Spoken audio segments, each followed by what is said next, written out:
আসামি গ্রেফতারের ক্ষমতা পেল অপরাধ ট্রাইব্যুনালের তদন্ত সংস্থা। জুলাই অভ্যুত্থানে সেনানিবাসে আশ্রয় পাওয়াদের তালিকা প্রকাশ। পাবনায় অপরিকল্পিত বালু উত্তোলনে পদ্মার তীব্র ভাঙন, ক্ষতিগ্রস্ত ফসলি জমি সহ বিভিন্ন স্থাপনা। অভিযান চালিয়েও থামানো যাচ্ছে না। ময়মনসিংহ রেজিস্ট্রার অফিসে বছরে শত কোটি টাকা রাজস্ব আদায়, দপ্তরে নাগরিক সুবিধা না থাকায় ক্ষুব্ধ সেবা প্রার্থীরা। এবং কোরবানি ঈদ সামনে রেখে দিনাজপুরে ব্যস্ত খামারিরা, প্রস্তুত 4 লক্ষাধিক পশু, সহায়তা দিচ্ছে প্রাণী সম্পদ বিভাগ।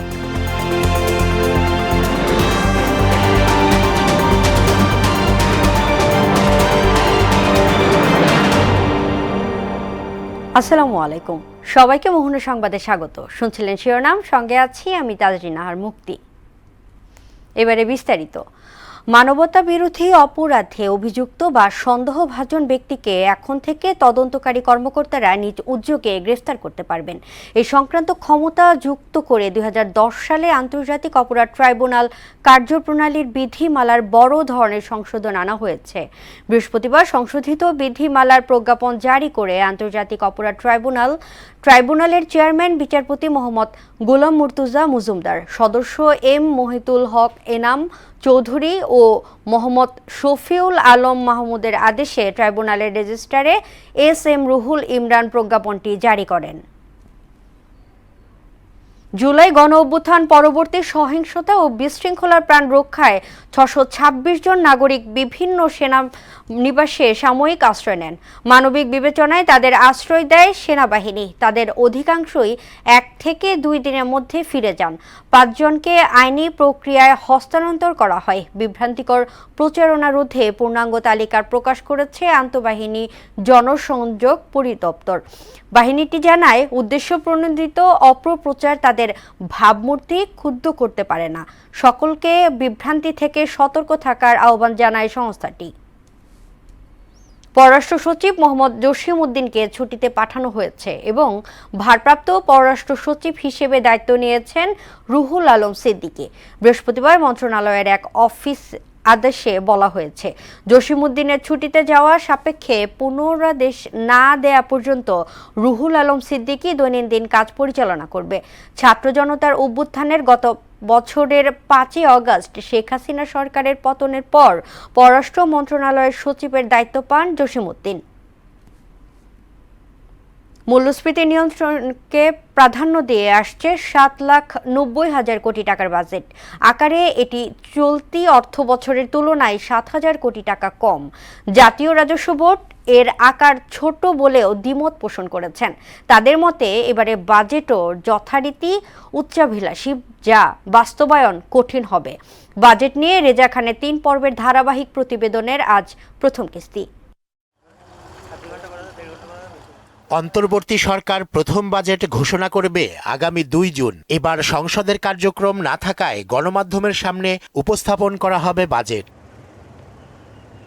আগের বারের চেয়ে 7,000 কোটি টাকা কমিয়ে 2025-26 অর্থবছরের জন্য প্রস্তাবিত বাজেটের আকার ধরা হয়েছে 7,90,000 কোটি টাকা। সার্বিক বিচারে স্বাধীনতার পর এই প্রথম বাজেটের আকার আগের বছরের তুলনায় ছোট হতে যাচ্ছে।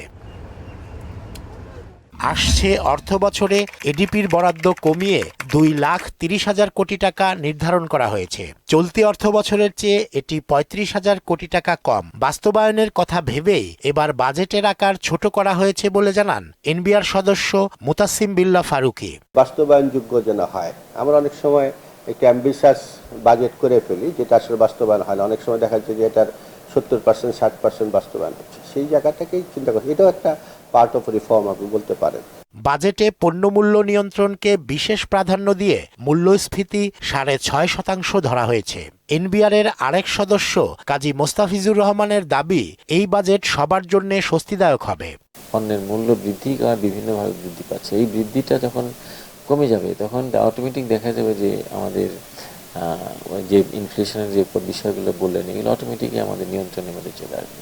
অর্থনীতিবিদ ডক্টর জাহিদ হোসেনের মতে রাজনৈতিক সরকার না হওয়ায় অন্তর্বর্তী সরকারের সস্তা জনপ্রিয়তার প্রয়োজন নেই। বাজেটের আকার সামান্য ছোট হলেও এখনো এটি বড়, উচ্চাভিলাষী এবং অবাস্তবায়নযোগ্য। রাজনৈতিক সরকার থাকলে তারা চায় যে সবসময় একটা জনতুষ্টিমূলক কিছু দেখানো, কাজ করি না করি অন্তত কাগজে কলমে যদি আমি দেখাতে পারি। তা এখন তো ওই ধরনের সিচুয়েশন নাই। সীমিত আকারের বাজেট হলে, সীমিত আকার বলতে আমার হিসাবে 7 লক্ষ বা 7,20,000 কোটি টাকার মতো একটা আকার যদি হয়। দেশের প্রেক্ষাপট বিবেচনায় সীমিত অভিলাষের বাস্তবায়নযোগ্য বাজেট প্রণয়নের তাগিদও দিয়েছেন তিনি। সীমিত অভিলাষের বাজেট যেটা বাস্তবায়ন সম্ভব সেটাই আমাদের করা উচিত। রেজা খান, মোহনা সংবাদ, ঢাকা। এই বিষয়ে অপরিকল্পিতভাবে বালু উত্তোলনের ফলে পাবনার পদ্মা নদীতে দেখা দিয়েছে তীব্র ভাঙন। বিপাকে পড়েছে নদী পাড়ের হাজার হাজার কৃষক। ক্ষতিগ্রস্ত হচ্ছে ফসলি জমি সহ বিভিন্ন স্থাপনা। তবে জেলা প্রশাসকের পক্ষ থেকে প্রতিনিয়তই অভিযান চলছে, তবুও থামছে না বালু উত্তোলন। হুজ্জাতুল্লাহ হীরার প্রতিবেদন, জানাচ্ছেন আফরিন পপি। অপরিকল্পিতভাবে বালু উত্তোলনে নদীগর্ভে বিলীন হচ্ছে পাবনা সদর উপজেলা সহ ঈশ্বরদী, সারাঘাট ও সুজানগর উপজেলার শত শত বিঘা ফসলি জমি। পদ্মা নদীর এমন ভাঙনে দিন দিন কমছে ফসলি জমি, সেই সাথে ভাঙছে নদীপাড়ের কৃষকদের স্বপ্ন। বড় ধান কেউ কেউ রিজান করছে, সব নষ্ট হয়েছে বালু ফেলায়া। এ দেশের লোক বাধা দিলে মানে না। বালু উত্তোলনের কারণে অনেক জায়গাতে রাস্তাঘাট ভেঙে যাচ্ছে। ড্রেজার মেশিন দিয়ে প্রতিদিন লাখ লাখ টাকার বালু উত্তোলন করছে প্রভাবশালী মহল। তাতে কোটি টাকার রাজস্ব হারাচ্ছে সরকার। সব জেনেও যেন দেখার কেউ নেই। সারাঘাট আগে বহুত ফাঁকা ছিল, আর ভাঙতে ভাঙতে মোর্চে সব পায়ে গেছে। ভাঙতে ভাঙতে মোর্চে স্কুল ভেঙে চলে যেতে পারে এবার বর্ষায়। বালু উত্তোলনের ফলে নদী গভীরতা বাড়ছে এবং গভীরতার কারণে নদীর পাড় আস্তে আস্তে ধসে পড়ছে। শুধু তাই না, বালু উত্তোলনে ঈশ্বরদী সারা ইউনিয়নের নদী রক্ষা বাঁধ সহ হুমকির মুখে পড়ছে লালন শাহ সেতু ও হার্ডিন্স ব্রিজ। তবে নিয়মিত অভিযান চলছে জানিয়ে প্রয়োজনীয় ব্যবস্থা গ্রহণের কথা বললেন জেলা প্রশাসক। বালু মহালগুলোতে আমাদের কোনো ইজারা দেওয়া কোনো বালু মহাল নেই। যারা আছে সেগুলো অবৈধভাবে কেউ কেউ রাতের আধারে বালু উত্তোলন করে, সেগুলো তো আমরা ব্যবস্থা নিচ্ছি রেগুলারই। প্রতি বছর এভাবেই নদী ভাঙনে নদী পাড়ের মানুষ হারায় জমি বাড়ি সহ সহায় সম্বল। তাই ভাঙন রক্ষায় অপরিকল্পিতভাবে বালু উত্তোলন বন্ধে চান প্রশাসনের কঠোর পদক্ষেপ। আফরিন পপি, মোহনা সংবাদ। বছরে কয়েকশো কোটি টাকার রাজস্ব আদায় হয় ময়মনসিংহের রেজিস্ট্রার অফিস থেকে, কিন্তু পর্যাপ্ত পানি, টয়লেট এবং বসার ব্যবস্থা না থাকায় সেবা নিতে এসে রাস্তায় বসে থাকতে হয় সেবা প্রার্থীদের। সরকারকে রাজস্ব দিয়েও সুযোগ সুবিধা না পাওয়ায় ক্ষুব্ধ ভুক্তভোগীরা। তবে বিষয়টি নিয়ে ক্যামেরার সামনে কথা বলতে নারাজ কর্তৃপক্ষ। মফিজ উদ্দিনের প্রতিবেদন, জানাচ্ছেন বুশরাত জাহান। জমি রেজিস্ট্রি, দলিলের নকল উত্তোলন সহ নানান কাজে প্রতিদিন কয়েক হাজার সেবা প্রার্থী আসেন ময়মনসিংহ রেজিস্ট্রার অফিসে। কিন্তু পর্যাপ্ত বিশুদ্ধ পানি, টয়লেট ও বসার জায়গা না থাকায় চরম ভোগান্তিতে পড়তে হয় সেবা প্রার্থীদের। জায়গা না পেয়ে রাস্তায় বসে থাকতে হয় তাদের। তাই সরকারকে রাজস্ব দিয়েও ভোগান্তিতে পড়া সেবা প্রার্থীরা ক্ষোভ প্রকাশ করলেন। আমরা তো সরকারের ট্যাক্স দিতেছি, কিন্তু সরকার এই জিনিসটা দেখে না কেন? বাথরুমের ব্যবস্থা নাই, একটু পানি খাওয়ার ব্যবস্থা নাই, প্লাস এখানে বসারও কোনো তেমন ব্যবস্থা নাই। বসার জন্য কোনো ভালো জায়গা নেই এবং এই মেয়ে ছেলেরা বাথরুম করার জন্য কোনো ভালো পরিবেশ নেই, ওনারা যাইতে পারে না।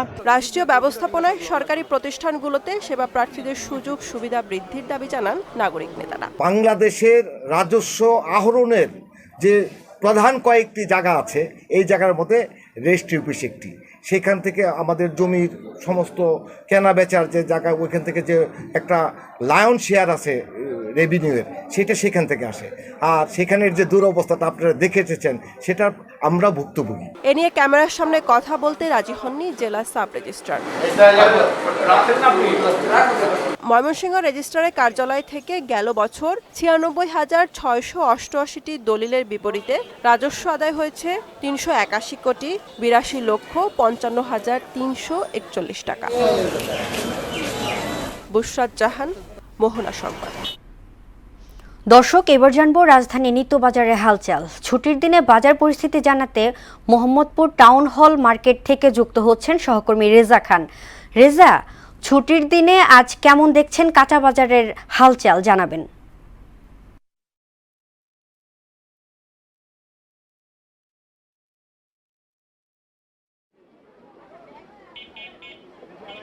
জি, আমরা আছি এখন মোহাম্মদপুরের টাউন হল মার্কেটে। আমরা নিত্যপণ্যের আপডেট নিয়ে হাজির হয়েছি। আপনারা জানেন যে আসলে শুক্রবারের দিন এমনিতেই নিত্যপণ্যের বাজার কিন্তু একটু চড়া থাকে এবং সামনে আপনারা জানেন যে 2 তারিখে নতুন বাজেট আসবে এবং সামনে ঈদ রয়েছে।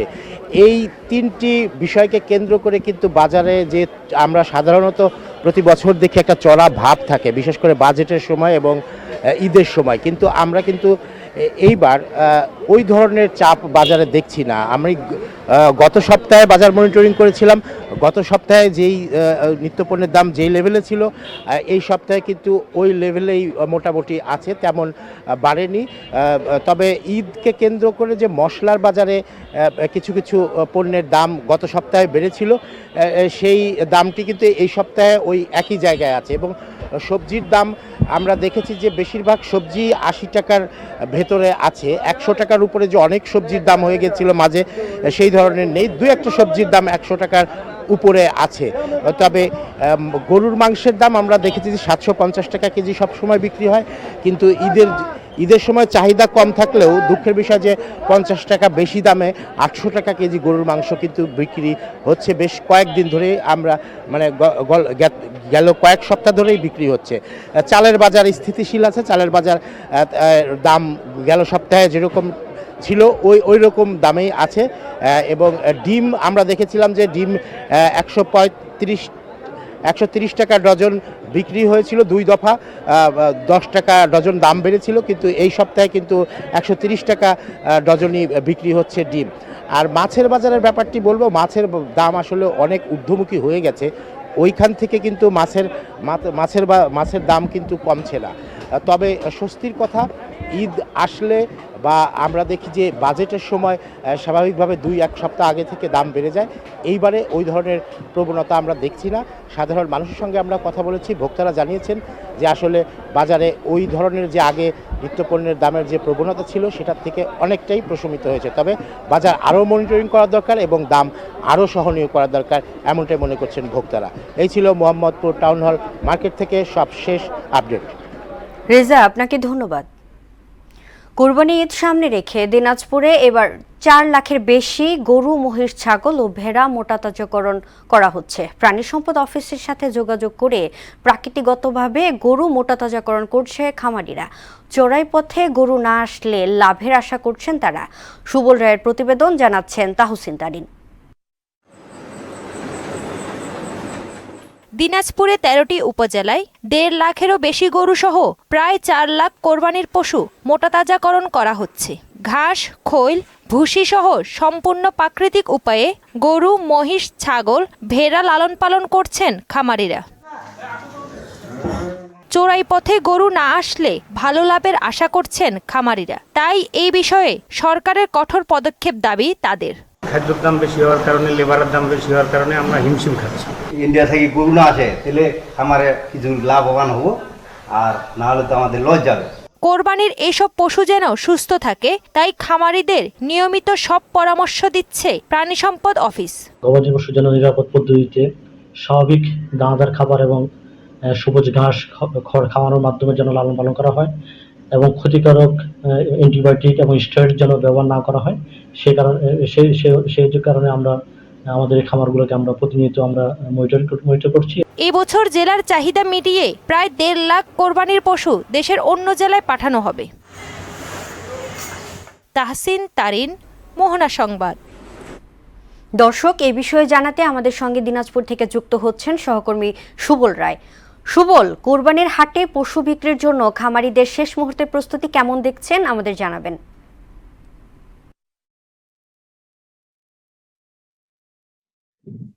হ্যাঁ মুক্তি, আপনি যেমনটি বলছিলেন যে আসলে এখনো কুরবানি আসতে কিন্তু 2 সপ্তাহের মতো বাকি আছে।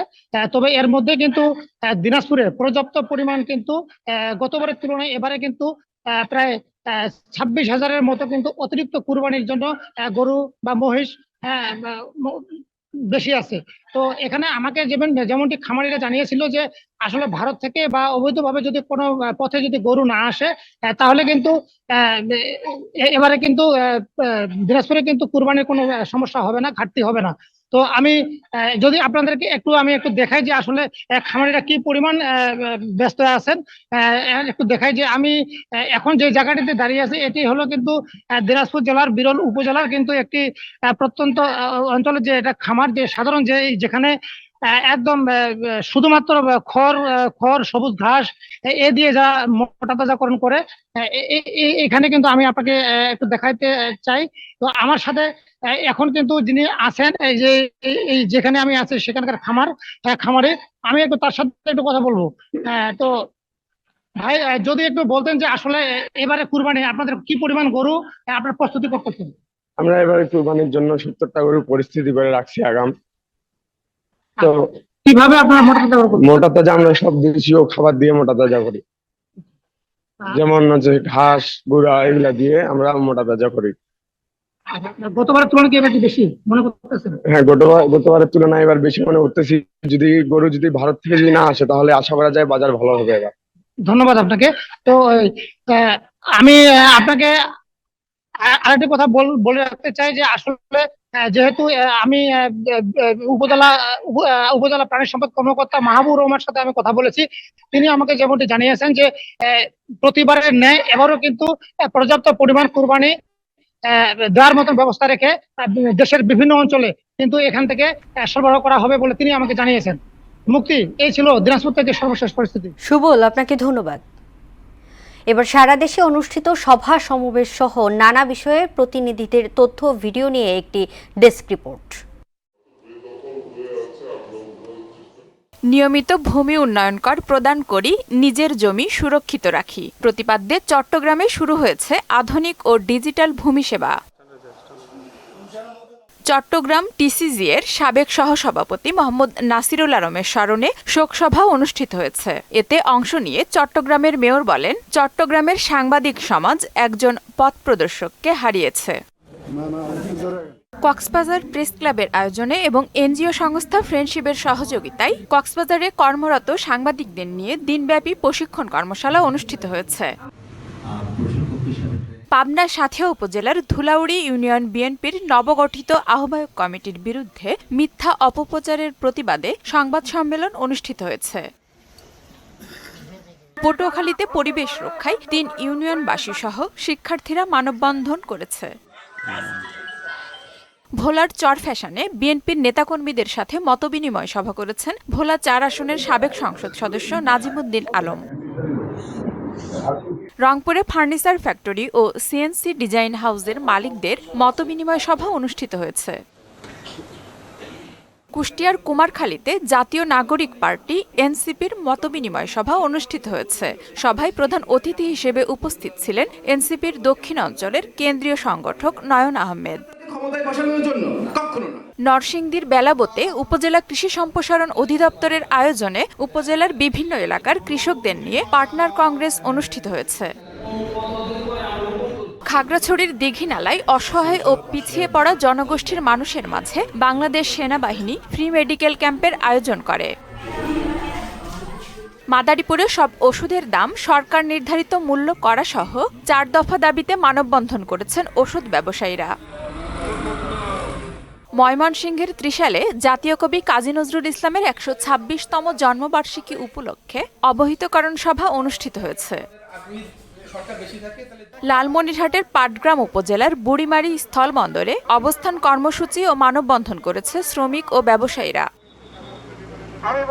সুনামগঞ্জে বার্ষিক কর্মসম্পাদন চুক্তির আওতায় তারুণ্য নির্ভর বিনির্মাণ বিষয়ক আলোচনা সভা অনুষ্ঠিত হয়েছে। সিরাজগঞ্জে ধূমপান ও তামাক বিরোধী প্রশিক্ষণ কর্মশালা অনুষ্ঠিত হয়েছে। সেখানে দেখা যায় নওগাঁর মান্দায় অনলাইন ভূমি উন্নয়ন কর, হোল্ডিং খোলা, ভিপি লিজ, মানি আদায় ও ভূমি বিষয়ক জটিলতা নিরসনে ইউনিয়ন ভিত্তিক বিশেষ গণশুনানি অনুষ্ঠিত হয়েছে। টাঙ্গাইলের মির্জাপুরে আইন শৃঙ্খলা কমিটি ও উপজেলা পরিষদের মাসিক সভা অনুষ্ঠিত হয়েছে। পিরোজপুরের জিয়ানগরের পত্তাশী ইউনিয়নে বিএনপির উদ্যোগে ওয়ার্ড সম্মেলন অনুষ্ঠিত হয়েছে। উপজেলা ভূমি অফিসের উদ্যোগে চাঁপাইনবাবগঞ্জের শিবগঞ্জ উপজেলায় 3 দিনব্যাপী মেলার আয়োজন করেছে শিবগঞ্জ উপজেলা প্রশাসন। পিরোজপুরে আরাফাত রহমান কোকো স্মৃতি 8 দলীয় ফুটবল টুর্নামেন্ট 2025 উপলক্ষে সংবাদ সম্মেলন অনুষ্ঠিত হয়েছে। বগুড়ার নন্দীগ্রামে বোরো ব্লক প্রদর্শনীতে কম্বাইন্ড হারভেস্টারের মাধ্যমে ধান কাটা ও মাঠ দিবস অনুষ্ঠিত হয়েছে। আগামী জাতীয় সংসদ নির্বাচনে দলের জয় নিশ্চিত করার লক্ষ্যে দিনাজপুরের হাকিমপুর হিলি উপজেলা বিএনপি ও পৌর বিএনপির উদ্যোগে কর্মী সভা অনুষ্ঠিত হয়েছে। রাজবাড়ীর গোয়ালন্দে সরকারি টেকনিক্যাল স্কুল ও কলেজে অভিভাবক সমাবেশ অনুষ্ঠিত হয়েছে। রাজবাড়ীর কুটিরহাটে সাউথ ইস্ট ব্যাংকের গ্রাহকদের আর্থিক সচেতনতা ও মতবিনিময় সভা অনুষ্ঠিত হয়েছে। চাঁদপুরে ওষুধ ব্যবসায়ীদের 4 দফা দাবি আদায়ের লক্ষ্যে মানববন্ধন অনুষ্ঠিত হয়েছে।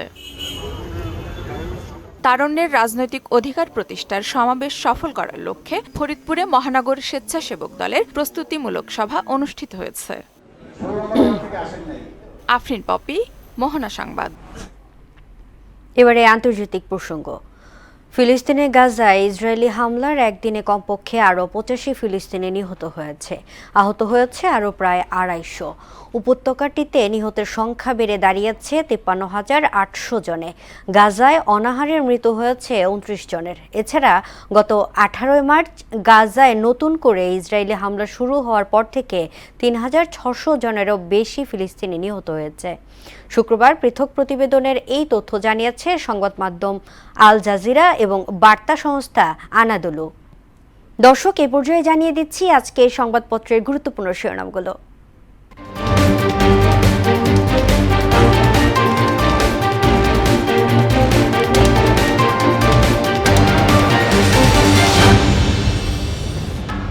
দর্শক, প্রথমেই আমার হাতে আছে প্রথম আলো শিরোনাম করেছে প্রধান উপদেষ্টা হতাশ, ক্ষুব্ধ, পদত্যাগ নিয়ে আলোচনা।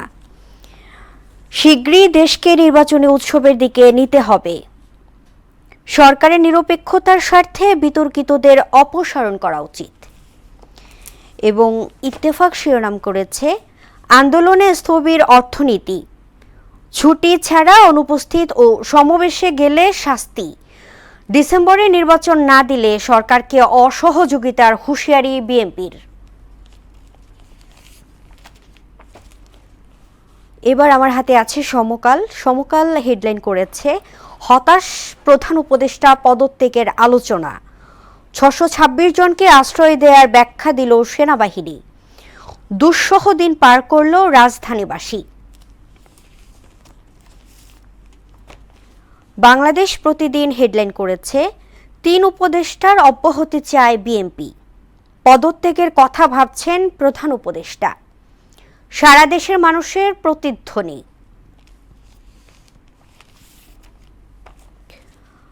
এবার আমার হাতে আছে যুগান্তর শিরোনাম করেছে রাজপথের উত্তাপ যমুনায়। এবছর ভোট না হলে সরকারের পাশে থাকবে না বিএনপি। রিট খারিজ, ইশরাকের শপথে বাধা নেই।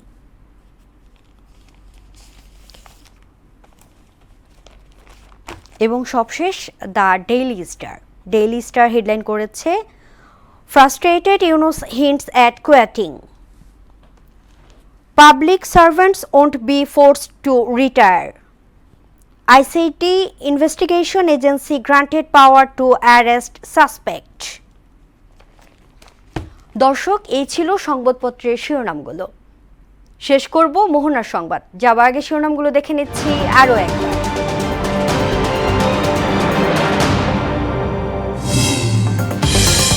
আসামি গ্রেফতারের ক্ষমতা পেল অপরাধ ট্রাইব্যুনালের তদন্ত সংস্থা। জুলাই অভ্যুত্থানে সেনানিবাসে আশ্রয় পাওয়ারদের তালিকা প্রকাশ। পাবনায় অপরিকল্পিত বালু উত্তোলনের পদ্মায় তীব্র ভাঙন, ক্ষতিগ্রস্ত ফসলি জমি সহ বিভিন্ন স্থাপনা। অভিযান চালিয়েও থামানো যাচ্ছে না। ময়মনসিংহ রেজিস্ট্রার অফিসে বছরে শত কোটি টাকার রাজস্ব আদায়, দপ্তরে নাগরিক সুবিধা না থাকায় ক্ষুব্ধ সেবা প্রার্থীরা। এবং কোরবানি ঈদ সামনে রেখে দিনাজপুরে ব্যস্ত খামারিরা, প্রস্তুত 4 লক্ষাধিক পশু। সহায়তা দিচ্ছে প্রাণী সম্পদ বিভাগ।